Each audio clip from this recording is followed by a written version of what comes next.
Hello hi नमस्कार आपण मन को वेलकम मोर आज वीडियो रे। आज सुमन और मु दीजन जाक माने मो फ्रेंड सुमन दीजन जाक आम मॉर्निंग वॉक कला टाइम रे देखिलु गोटे गाईटे से तार बेबी को जन्म दे सारथिला ଆଜି ताको ସେଇ क्लीन ଝଗଡ଼ାରେ ଚଳା। करूथिला।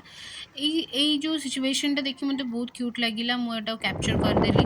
तापरे मु ऑफिस बाहरिली आज संडे थिला फिर भी आज टिके ऑफिस जाइतली काम थिला बेली कि ऑफिस रु आसला बेलू से बहुत सारा हाट पड़ी था तो से हाटरू मु बहुत सारा ग्रीन वेजिटेबल्स घर पे नहीं कि आसिली।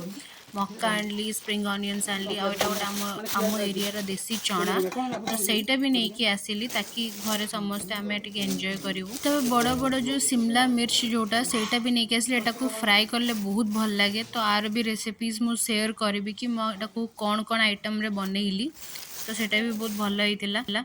तो इवनिंग रे टिके मक्का पोड़ी की चा सहित आम इवनिंग स्नैक्स टा कंप्लीट करथिलु बहुत भल लागिला। बहुत दिन पर वर्षा टिके होतिला और मक्का पोड़ा मजा आसीगला। तापरे मो डिनर प्रिपरेशन स्टार्ट करदेली बिकज से जो ग्रीन चिलीज गुड़ाक आसला ताको स्टफ करिकी सेतिरे भल कि टिके आलू स्टफ करिकी ताको फ्राई कराइतला शैलो फ्राई कराइतला। आ मम्मी कौन सब्जी बनैथिले तो एटा से आलू स्टफिंग पई एटा बना होची।